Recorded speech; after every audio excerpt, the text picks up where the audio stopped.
Bienvenidos y bienvenidas a Gente de Opiniones. Estamos en la cintura de la semana y por supuesto que queremos saber cómo avanzan las medidas extraordinarias que decretó hace poco el presidente de la República en tema de seguridad, para lo cual hemos invitado al diputado Misael Mejía. Él además es secretario de la Comisión de Seguridad Pública y Combate a la Narcoactividad, a quien le damos la más cordial bienvenida. Buenas noches. Buenas noches, María Teresa. Un saludo a los amigos televidentes de este importante espacio de opinión, de análisis de los problemas, de la realidad de nuestro país. Es un gusto estar acá abordando este problema que es la principal preocupación de los salvadoreños y salvadoreñas y que tiene un punto de quiebre importante en la firmeza, en la integralidad de cómo el presidente Salvador Sánchez Serén, el Consejo Nacional de Seguridad Ciudadana y Convivencia, las fuerzas políticas en el primer órgano del Estado, el fiscal general de la República, pendiente de que el órgano judicial se sume a esta batalla, a esta cruzada nacional para construir un país en mejores condiciones de tranquilidad para todos y para todas. Claro, sobre este y más temas vamos a estar hablando y también nos acompaña Noé Reyes, el diputado Noé Reyes, también de la Asamblea Legislativa, quien integra la misma comisión. Buenas noches, bienvenido. Muchas gracias, María Teresa, es un gusto estar aquí en Gente B, acompañando al compañero y diputado Misael en este espacio. Muy bien, bueno, también se ha dado una polémica en torno a cómo la ciudadanía, cómo el gobierno, cómo los diferentes sectores están viendo algunas propuestas. Pero antes de entrar a ese punto, que obviamente lo vamos a abordar, quisiéramos preguntarle al diputado Misael cómo avanza la aplicación de las medidas extraordinarias en seguridad pública y también en qué fase se encuentra esta aplicación de medidas extraordinarias, cuáles estarían siendo en este momento los principales resultados hasta ahora. Bueno, este día justamente estamos cumpliendo 15 días de haber aprobado y entrado en vigencia este decreto especial con medidas extraordinarias de orden público que se pone sobre la legislación ordinaria existente en el país y que en primera instancia habilitó un mecanismo de declaratoria de emergencia en los centros penitenciarios del país, que es una facultad que la ley penitenciaria le da a la Dirección General de Centros Penales, pero que la misma ley restringe esa posibilidad a que si se quiere ampliar el plazo de los primeros 15 días, eso depende de opiniones de los jueces de vigilancia penitenciaria, pero también en una primera etapa, los primeros días de vigencia, la realización de traslados, la suspensión de algunas visitas, de visitas íntimas, empezaron a hacer algunos cuestionamientos. Es antes entonces de que esa medida caducara en sus primeros 15 días que se toma la decisión previa a reuniones entre el gobierno de la República, el señor presidente, el vicepresidente, el gabinete de seguridad y la Comisión de Seguridad Pública, que se toma la decisión de respaldar estas medidas extraordinarias. ¿Qué se ha logrado hasta ahora? Bueno, hay varias cosas importantes. Primero, a pesar de la vigencia ya de 6 meses de la ley especial contra el delito de extorsión que obligaba a las empresas de telefonía del país a cortar el flujo de comunicaciones en los centros penales, las granjas y los centros de detención de menores, ha podido más el interés mezquino, económico, financiero, millonario de las empresas de telefonía que el cumplimiento a esa ley. Esa misma mandataba que las superintendencias de electricidad y telecomunicaciones elaboraran un reglamento. Ese reglamento se elaboró, lo apelaron ante la CIGET, las operadoras. La CIGET se sienta con todas, se ponen de acuerdo y cuando el reglamento iba a entrar en vigencia se van a la sala a apelarlo, es decir, Hasta que la sala dijo, no, sí va a haber multas. No, pero apelan el reglamento, es decir, el tal reglamento no estaba en vigencia sino hasta el 5 de abril, hace pocos días. No entró en vigencia, fue aprobado por última vez el 5 de abril, en unos 2, 3 días, porque es 8 días hábiles después de ser publicado que entre en vigencia, todavía no está vigente. Aunque la ley tiene 6 meses de estar vigente. Esa actitud irresponsable llevó a que de una manera extraordinaria y de orden público se pudiesen aplicar estas medidas que en 24 horas después de la vigencia obligaba a las telefónicas a cortar. Yo quiero decirte, María Teresa, y a los amigos televidentes que de manera probablemente malintencionada, pero con la rigurosidad de este decreto, en 24 horas se cortó la comunicación en una buena parte, pero teníamos algunos centros penales que según los monitoreos del Ministerio de Justicia, Seguridad, CIGET y medios de comunicación, aunque los municipios completos como Chalatenango, Quezaltepec, Zacatecoluca, Gotera, no tenían comunicación, en los centros penales había alguna señal. Ha sido un esfuerzo de nuestra Policía Nacional Civil, facultada por la ley, que fue a cortar más de 30 antenas para evitar, inhibir, cortar completamente las comunicaciones. Esto es un mecanismo en el que, con toda la firmeza del caso, se requiere cortar los vasos comunicantes, el traslado de órdenes para el cometimiento de delitos de parte del mando estratégico de la criminalidad, tanto el crimen organizado, el narcotráfico y las pandillas, que desde los centros penales ordenan una cantidad de más de la mitad de todos los delitos que se cometen en el país. Ese corte de comunicaciones también ha generado una reducción sustancial en casi la totalidad de delitos. El tema, por ejemplo, de homicidios, de 23, que era la tendencia que se mantuvo el mes pasado y varios meses complicados, ha tenido una reducción a un promedio de 9 diarios, es decir, más de la mitad, más del 50%, pero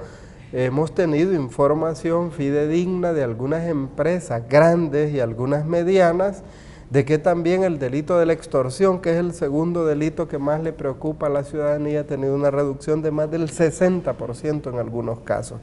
Esto es importante, pero sobre todo la ciudadanía, yo creo por primera vez en muchos años, hoy ha estado dando un respaldo total, incluso a pesar de que en algunos municipios no exista comunicación vía telefonía móvil. La gente dice, prefiero no tener celular funcionando que me estén extorsionando, el riesgo del cometimiento de asesinatos. Pero aquí es increíble cómo debieran las empresas privadas, las personas de toda la nación ponerse en sintonía por realmente adoptar las medidas que pudieran, como lo está haciendo ahora, bajar este nivel de criminalidad. Es que la tal responsabilidad social empresarial tan cacaraqueada a veces se queda en un discurso y en una actitud que no trasciende a dar colaboración real para salir de los principales problemas. Pero yo quiero decirte que antes de la vigencia del decreto, con la facultad que la ley penitenciaria le daba al Ministerio y a la Dirección General de Centros Penales, se hizo una cantidad de 342 traslados de cabecillas de pandillas de distintos centros penales hacia un recinto especial con aislamiento que se tenía en el penal de Quezaltepeque y que era preparando algunas condiciones, digamos, para algunos traslados que ya empiezan a hacerse al centro penal de máxima seguridad. Tenemos entonces hoy, a este día, 15 días de funcionamiento, 0 comunicación, 0 visitas familiares, 0 visitas íntimas, incluso suspensión de audiencias de los privados de libertad, porque son estos diversos mecanismos en los que se ha comprobado el traslado de órdenes, además del uso de la telefonía que está cortado y que va a ser una decisión permanente, al menos el tema del corte de comunicaciones, pero además hoy nos explicaba el Gabinete de Seguridad y el vicepresidente de la decisión de las investigaciones que van a llevar a hacer una serie de movimientos, incluso de personal penitenciario, incluso de directores, de subdirectores, para generar una rotación y mejorar los mecanismos de depuración interna que también la ley faculta. Hay incluso algunos procedimientos para depurar parte del personal penitenciario que se tiene en este momento. Muy bien, vamos a continuar profundizando en esto, pero también queremos preguntarle al diputado Noé Reyes, ¿cómo ustedes han visto en el seno de la Asamblea la voluntad política de los diferentes partidos políticos representados en la Asamblea frente a estas medidas extraordinarias? ¿Cómo han notado su disponibilidad, su real convencimiento en que es necesario estas medidas? Bueno, yo quisiera resaltar una cosa, de que hay que reconocer el cambio de actitud que han tenido algunos partidos, principalmente el Partido Arena, que hacia atrás estuvo en una total oposición a las medidas que el gobierno planteaba y que desde el Ejecutivo se estaban tratando de impulsar, incluso no votando o votando en contra de las propuestas que nosotros hacíamos, incluso para darle el bono a los policías no votaron, ¿verdad? Y es hasta ahora que se descubrieron los videos filtrados y otro montón de situaciones que los han puesto en una situación complicada, que han tenido una actitud de acompañamiento o en todo caso de no obstaculizar el proceso, y eso nosotros lo vemos ahora con buenos ojos y esperamos que esto ayude, ¿verdad?, a que las medidas que el gobierno y los planes, el plan de seguridad, El Salvador Seguro que el gobierno está implementando, por fin se pueda ejecutar, y ahora pues el vicepresidente y Ato Asbun ha sido el llamado también a aprobar los recursos que este plan requiere. Sí, que es una parte importantísima, ¿verdad? Así también. es. Bueno, también en el seno de la Comisión del Consejo de Ministros se informaba que se decide aprobar, se decide crear esta Viceministerio de Prevención Social dentro de la estructura del Ministerio de Justicia y Seguridad Pública. Ustedes como integrantes de la comisión, ¿cómo valoran el trabajo que el gobierno está planteando, está pensando de cara a la prevención, a la rehabilitación, particularmente en estos municipios priorizados, que bueno, entendemos que 10 los priorizados por el Consejo Nacional de Seguridad y Convivencia Ciudadana? Pero ¿cómo ven ustedes este planteamiento de un viceministerio de prevención social, Misael? Sí, bueno, primero yo creo que es importantísimo reiterar que incluso las medidas extraordinarias que están en aplicación están en el marco de una política pública que busca hacer un abordaje integral del combate a la criminalidad, y los elementos de control y represión del delito son una parte importante, pero el tema de la prevención, el énfasis en la prevención de la violencia no es un discurso únicamente. El plan El Salvador Seguro, que tiene 5 ejes que son parte de la política pública de justicia, seguridad y convivencia, presentada al país por el FMLN cuando el profesor Salvador Sánchez Serén era candidato, y que al llegar al gobierno, llegamos en junio, se toma posesión, en septiembre el presidente estaba lanzando la convocatoria para constituir el Consejo Nacional de Seguridad Ciudadana y Convivencia. El primer insumo que se pone a disposición de las fuerzas políticas, del sector empresarial, los medios de comunicación, las iglesias, la sociedad civil, etcétera, es la política pública que, más que corregirse, más que enriquecerse en un contenido vacío, lo que se logra es ponerle acciones, búsqueda de resultados, presupuesto incluso que permita mejorar la situación en un corto, mediano y largo plazo. Y justamente luego la construcción del plan El Salvador Seguro, con esos 5 ejes, y luego el esfuerzo de territorialización en los 10 primeros municipios el año pasado, y este año ya en la fase de diagnóstico, de elaboración de los planes específicos con los sectores de 16 municipios más, es decir, este año la territorialización, la ejecución del Salvador Seguro llegará a 26 municipios. Lo que se busca es que eso se vaya ampliando. La prioridad son 50 municipios, sí, pero de ellos, la primera fase, el año 2015, eran los 10 municipios con mayor índice de violencia y más complejos en el país. ¿Qué tenemos de eso? Un enorme esfuerzo de trabajo de prevención de todas las instituciones del Estado articuladas junto a los gobiernos locales, indistintamente del color político que tengan, pero una serie de resultados importantes que han permitido, en el caso, por ejemplo, de Ciudad Delgado, que es el primer municipio donde se despliega la ejecución del plan El Salvador Seguro, de más del 80% en la reducción. Ahí tenemos algunos casos graves. Lamentablemente ayer o anteayer hubo un asesinato grave de 2 personas vinculadas a las pandillas, pero de una menorcita de edad, lamentablemente. Pero Zacatecoluca, Soyapango, Ciudad Delgado, Cojutepeque han salido de los 25 municipios más violentos del país y estaban entre los primeros 10.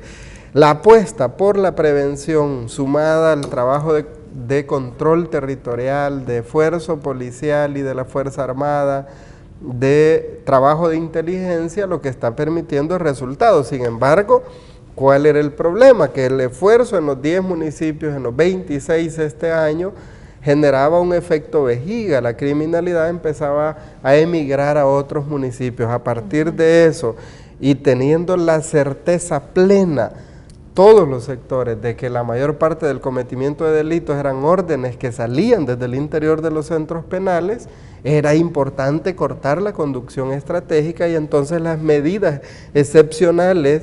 que están en el marco, y uno puede revisar lo que dice el plan El Salvador Seguro, y ahí está incluido el tema del corte de comunicaciones, claro, ahí está incluido el tema de mayor control de los centros penales, pero este día que nos ha rendido un informe el vicepresidente del Gabinete de Seguridad sobre el avance y las nuevas medidas, ya hay una serie de esfuerzos que a uno le dan luces de que no es una apuesta por la represión y el control únicamente. Vamos a entrar a la rehabilitación, el sistema penitenciario es clave generar otras alternativas, además de la coerción y de centros especiales de máxima seguridad como lo de Zacatecoluca. Muy bien, vamos al primer corte y al volver continuamos conociendo cuáles son estas medidas que han funcionado y también un comunicado que este día el gobierno ha lanzado con relación a la seguridad. Ya regresamos. Latinos Tours, más que bueno, un servicio exquisito.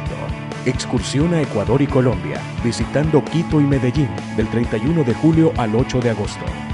Contáctenos al 2240-0365. Latinos Tours. Los diputados Misael Mejía y Noé Reyes, que integran la Comisión de Seguridad Pública y Combate a la Narcoactividad, nos dan su opinión sobre cómo están avanzando estas medidas extraordinarias para combatir la delincuencia, la extorsión y los males que están aquejando en el tema de seguridad a la población. Aunque las tareas de seguridad son propiamente exclusivas del Estado, del gobierno, es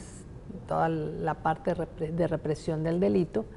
¿por qué es necesaria, y es la pregunta para el diputado Reyes, la participación ciudadana, la colaboración de distintos sectores de la población en esta tarea?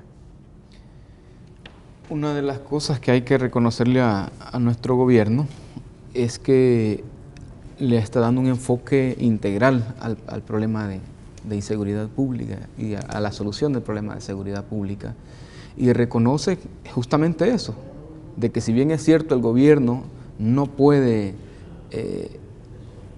dejar de atender el problema, no puede dejar su responsabilidad en el tema, pero necesita la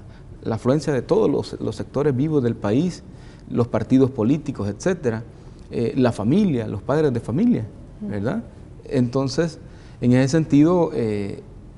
nuestro presidente convoca, ¿no? Ya hablaba el compañero Misael,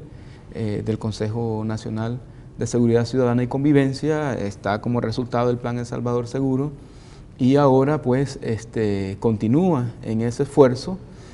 Ahí están las comisiones interdisciplinarias dentro de la Comisión de Seguridad Pública, donde estamos abordando el tema de la propuesta del gobierno de la Ley de Reinserción, Rehabilitación y Retiro de Miembros de Pandillas, que es una oportunidad para que estos se retiren y se puedan acoger a los programas que la ley crea, que a lo mejor más adelante hablamos de este proyecto, donde justamente hay un espacio donde todas las instituciones participan, ¿verdad? Se han hecho 2 foros de análisis, de discusión y aportes para esta ley, así como de otras leyes, ¿verdad? Entonces, en este tema, el gobierno puede hacer todos los esfuerzos, pero si no tiene el acompañamiento de la población, si no tiene el acompañamiento de los partidos políticos, de los sectores sociales, económicos y todo, va a ser más complicado. Y una muestra de ello es que el plan de seguridad El Salvador Seguro ya tiene rato de haber sido aprobado. Y hay muchas medidas que se están implementando, pero hay otras medidas que se van a implementar hasta ahora que no se implementaban justamente porque no tenían el acompañamiento de las otras fuerzas políticas y porque no tenían además los recursos para ejecutarlo. Es hasta ahora, ante las medidas extraordinarias que se aprobaron y que se están ejecutando, que el Partido Arena ha decidido, por ejemplo, primero aprobar y apoyar las medidas extraordinarias y ahora aprobar 100 millones de dólares que se aprobaron para financiar las medidas extraordinarias. Sin embargo, no podemos dejar de mencionar de que hace varios meses ya aprobamos, sin los votos de Arena, 900 millones de dólares. Que están parados. Que están parados y que con 100 millones que nos han aprobado ahora, estamos resolviendo y vamos a resolver, ¿verdad? Pero imagínense, pudimos haber tenido 900 millones de dólares hace varios meses atrás. Claro. Y muchas de las cosas que ahora se están implementando se pudieron haber implementado hace varios meses atrás. Si bien el tema de la ciudadanía es importante, y como usted dice, también los partidos políticos, obviamente los diferentes órganos de Estado también deben estar comprometidos. En este caso, diputado Misael, ¿cómo han visto el papel de la Fiscalía General de la República, del sistema judicial en su conjunto? Ya decía el fiscal, expuso recientemente también la necesidad de depurar el sistema judicial, a los jueces, porque pues sí, ahí también hay ciertas situaciones no muy regulares. ¿Cómo ve entonces usted esta necesidad del sistema judicial de que se pongan en sintonía de las medidas? Yo antes de responderle al papel de la Fiscalía y el órgano judicial, quisiera agregar un elemento por el tema de la participación de la gente. Es que cuando el presidente de la República, el gobierno plantea que la seguridad del país es una responsabilidad de todos y de todas, no se está haciendo el mareado con la responsabilidad fundamental que le corresponde al Ejecutivo. El tema es que parte de la problemática que tenemos, que tiene una multicausalidad, pero parte del problema grave es que los problemas sociales en el pasado, mal abordados, con poca inversión pública, pero además con un tejido familiar, con un tejido comunitario, con un bombardeo permanente de los medios de comunicación y de un modelo y un sistema equivocado en el país, en el que el sálvese quien pueda, en el que si no es conmigo no me importa, en la indiferencia total a lo que le sucede al vecino, no puede ser. Y en este tema de la participación de la ciudadanía en la búsqueda de resolver el principal problema del país, no se trata de inventar la limonada. Nuestro país tiene en la franja norte del territorio nacional, particularmente los municipios de Chalatenango, de Morazán, algunos municipios de Cuscatlán, esfuerzos de tejido social, de tejido comunitario, en el que, sin estar armando a nadie, hay una actitud de las directivas comunales, de los comités juveniles, de preocuparse por quienes estudian, por quienes trabajan, de qué andan haciendo, y cualquier cipote, cipota que se sale del huacal lo abordan las familias vecinas, lo abordan las directivas comunales y se resuelven los problemas de una manera colectiva. De esos niveles de involucramiento de la ciudadanía, de recuperar ese esfuerzo ciudadano, colectivo, es de lo que el país requiere, y ese no es un ejemplo y un tipo de casos únicamente de nuestro país. Está hartamente demostrado que si la situación de pobreza, los problemas de conflictos armados en países hermanos centroamericanos, particularmente en Nicaragua, no hay una penetración de la criminalidad, ni del crimen organizado, ni del narcotráfico, ni de las pandillas, obedece a que los gobiernos, particularmente el actual gobierno que lleva ya algunos periodos y en la etapa de la revolución sandinista, hicieron un trabajo porque el tejido comunitario se garantizara haciendo algún cuidado entre vecinos. Estos esfuerzos que ya existen en el país y que yo quiero compartirte, que algunos compañeros, compañeras diputadas como la de Cabañas nos decía en la plenaria, por ejemplo, mire, Sinquera tiene la total disposición de compartir cómo funcionan estos mecanismos de protección entre vecinos que hacemos en Sinquera. Pero cualquier municipio de Chalatenango, Arcatao, Las Flores, Las Vueltas, de seguro, donde pasan años y no hay un cometimiento, no de un homicidio, de ningún tipo de delito. Es importante compartir, replicar, trasladar este tipo de experiencias en el país. Paso a la pregunta que me hacía, perdón, después de extenderme un poco, bastante en esto. El fiscal general de la República, sobre todo al asumir el nuevo fiscal, lo que hemos tenido es una conducta muy responsable con el país y particularmente con este tema. No solo ha dado su respaldo, sino el jueves pasado el fiscal general llevó una serie de propuestas que coadyuvarían, que contribuirían este día en la reunión de la que venimos en Casa Presidencial con la comisión, cumpliendo el compromiso de que semanalmente vamos a estar revisando resultados, planteando nuevas medidas, el tema incluso de los recursos. El fiscal abrió la posibilidad de iniciar alguna discusión para mejorar esas propuestas de redacción, que al final es la Comisión de Seguridad Pública quien debe en primera instancia discutir, dictaminar para que el Pleno después apruebe o no las medidas. Nosotros estamos convencidos que esa suma del fiscal a este esfuerzo, una actitud de mejores niveles de coordinación en los procesos de investigación científica que le pueden permitir sostener los casos ante los tribunales, refleja un punto de cambio importante en el papel de esa instancia fundamental del Estado, que no depende del órgano ejecutivo. Claro. Pero distinto es completamente lo que uno ve en la actitud, en la responsabilidad, mejor dicho, en la irresponsabilidad de uno de los órganos fundamentales del Estado, que es el órgano judicial. Es que, bueno, tenemos un caso bastante reciente de una joven que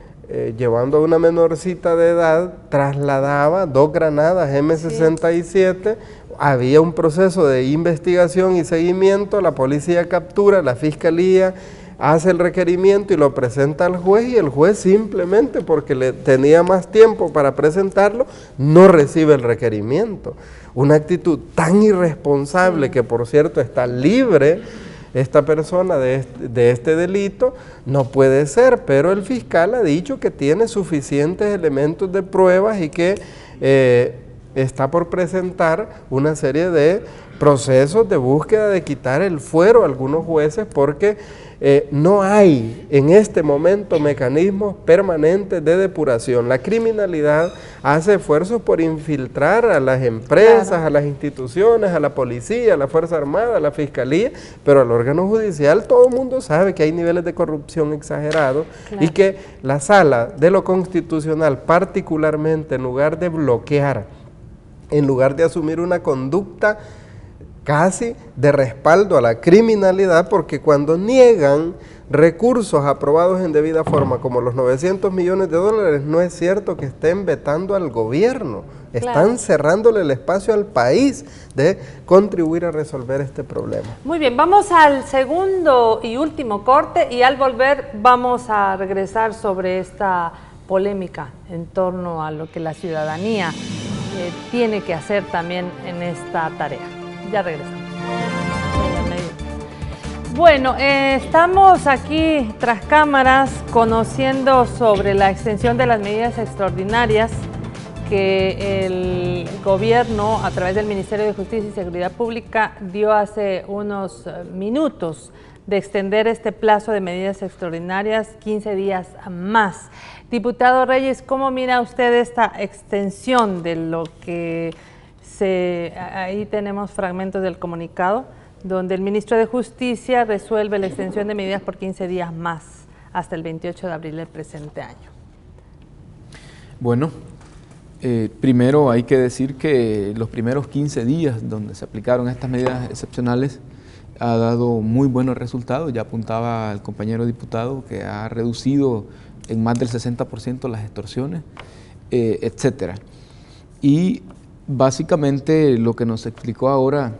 el vicepresidente y el ministro de Seguridad Pública es que se han prolongado exactamente las mismas medidas que estaban, solo que ya no bajo la ley anterior, sino que bajo el nuevo decreto, ¿verdad? Entonces eso le da una situación de ventaja tanto a la policía, a la fiscalía, al ministerio para seguir operando en centros penales y lograr... Los mismos 7, ¿verdad? ¿Centros penales? En los mismos 7 centros penales se va a seguir operando y se va a poder seguir controlando las cárceles, ya que es desde ahí donde salen la mayoría de delitos. Y una cosa muy importante, y me dio mucho gusto escuchar eso del vicepresidente y del ministro de Seguridad, es que hay un compromiso fuerte, no solo de cortar la señal, no solo de restringir las visitas, etcétera, sino que de una vez por todas de resolver el problema de la introducción de objetos lícitos a los centros penales. Eso ya no puede seguir pasando en este país. Hay una decisión de este gobierno de que estas medidas excepcionales que van a continuar nos van a permitir de que si alguien sigue cometiendo estos ilícitos, permitiendo o introduciendo objetos ilícitos a los centros penales, estas medidas excepcionales le permiten a las autoridades cortar de inmediato, separarlos del cargo, pero también hacer los procesos que antes no se los permitía, ¿verdad? Y las nuevas contrataciones sin tener que ir a procesos burocráticos. O sea que la prolongación de estas medidas van a dar como resultado la eliminación por completa de la señal de telecomunicaciones en los centros penales, pero también resolver el problema de que se introducen teléfonos, chips, etcétera, entre los centros penales. Quizás una medida que ha causado, bueno, diferentes reacciones. Por ejemplo, el delegado de la Organización de Estados Americanos se le preguntaba cómo veía él el que se hablara de armar a la población, en el sentido del debate sobre la creación de estos comités ciudadanos con la posibilidad de que sean armados. Y también el procurador para la defensa de los derechos humanos se ha pronunciado y mucha ciudadanía en contra, en el sentido de que muchas veces en años anteriores se formaban los grupos paramilitares, los grupos civiles. ¿Cómo están mirando ustedes esto en el seno de la Asamblea y qué reformas serían necesarias, pero en realidad el trasfondo, ¿cómo lo están viendo? Bueno, primero, esta es una iniciativa que estaría siendo parte del segundo paquete de reformas legales. Por ahora, lo que se nos ha presentado es dos cuerpos legales que tenemos que revisar. Uno de ellos es unas reformas a la ley penitenciaria que permitirían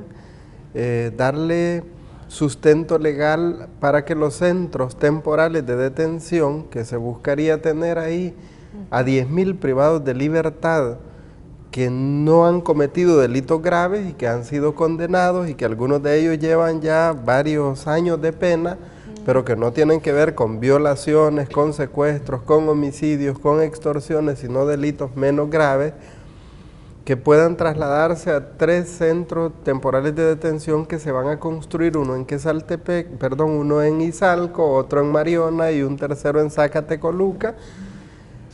pero que estos centros temporales tendrían varios elementos. El primero de ellos es la obligatoriedad de trabajar 5 días a la semana en labores productivas, en obras públicas nacionales, en obras municipales, en limpieza de quebradas, en siembra de plantaciones de café, en cultivo de granos básicos. Se está trabajando todo el diseño, ya se arrancó el proceso, ya se tienen los terrenos, ya fuimos a ver algunos de ellos, pero esta reforma permitiría incluir no solo a aquellos que están en ya con media pena, o con 3/4 de pena, que ya tienen beneficios, sino incluso a los que aún no han entrado a esa etapa. De tal manera que nuestro sistema penitenciario separe a los privados de libertad que son delincuentes, que siguen cometiendo delitos desde el interior de las cárceles y que tienen un vínculo con el narcotráfico, con el crimen organizado, con la conducción de pandillas, de delincuentes comunes que la ley los manda a todos, pues, a hacer procesos de reinserción. Este es un elemento fundamental porque por cada día trabajado tendrán una exoneración de 2 días de pena y eso va a estimular, pero además el país desde hace tiempo quiere ver a los privados de libertad al menos produciendo lo que consumen y que no genere un costo al Estado. Otra serie de medidas importantes es la que el fiscal general de la República ha presentado y que buscarían ponerle mayor rigurosidad al reclutamiento, a la utilización de menores de edad, al reclutamiento en las escuelas, a la extorsión o a la coerción que se ejerce contra maestros, contra padres de familia, y esto contribuiría a que nuestro sistema educativo deje de tener algunos niveles de deserción escolar que a veces bajo presión los grupos criminales hacen. Pero ahí hay otras que vamos a entrar a la discusión, que buscan agilizar, algunas de ellas buscan agilizar los procesos que la Fiscalía debe hacer con el órgano judicial. En esto tenemos que buscar que el órgano judicial se sume. Es clave revisar la legislación, es importante que si los magistrados de la Corte no asumen el rol de depurar el órgano judicial, tendremos que legislar para obligar, para presionar, más allá del respeto de los órganos del Estado, la Asamblea Legislativa tiene una obligación de asegurar que el sistema de justicia funcione plenamente. Y por supuesto la constitución de los consejos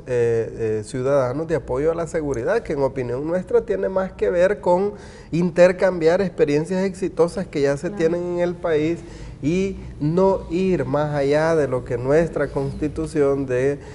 correr algunos riesgos en los que se puede hacer no solo utilización partidaria, sino generar algunos mecanismos y cometer errores que en el pasado ya los conocemos. Y en ese sentido nosotros estamos más en la vía de iniciar un proceso de intercambio de estas experiencias y de empezar a aproximar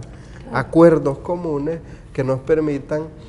sobre todo, crear estos comités ciudadanos en los municipios con menores índices de violencia o donde la recuperación de territorios con la presencia del Estado puede generar algunas condiciones de tranquilidad y no al revés, no darle armas a los ciudadanos para que ellos resuelvan una situación de seguridad. En eso tenemos discusiones pendientes, pero debemos estar abiertos a que el nombre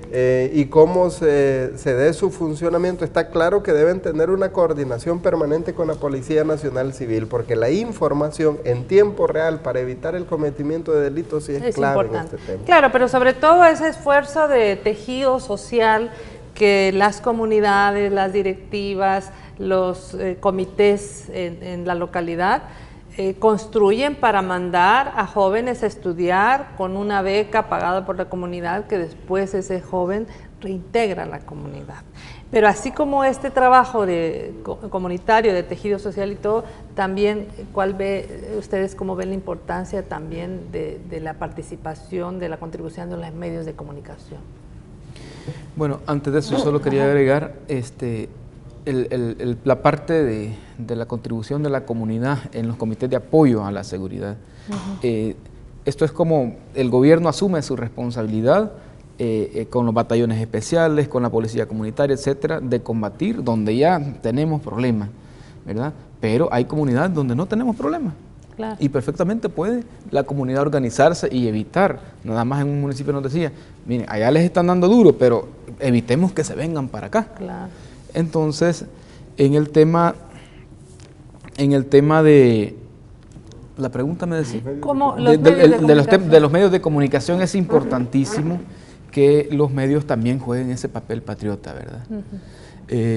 Muchas veces pareciera de que algunos medios están más enfocados en hacer ver mal al gobierno, ¿verdad? El gobierno puede hacer 100 cosas buenas y usa una mala y sacan la mala, ¿verdad? Entonces no es que se les esté diciendo a los medios que no digan las cosas, pero que sean también equitativos, ¿no? Pero en la medida que los medios, la mayoría de medios se sumen patrióticamente a este esfuerzo, yo creo que la percepción de la gente también tiene mucho que ver. Claro. Si la percepción es que todo va para peor, la gente tiene miedo. Si la percepción, incluso de los pandilleros, si la percepción es que las medidas implementadas por el gobierno y por la población van teniendo efectos y que la criminalidad va en retroceso, eso también genera un efecto positivo, no solo en la población, sino también en los mismos pandilleros, que dicen, miren, este volado se va poniendo feo, entonces voy a ver yo a dónde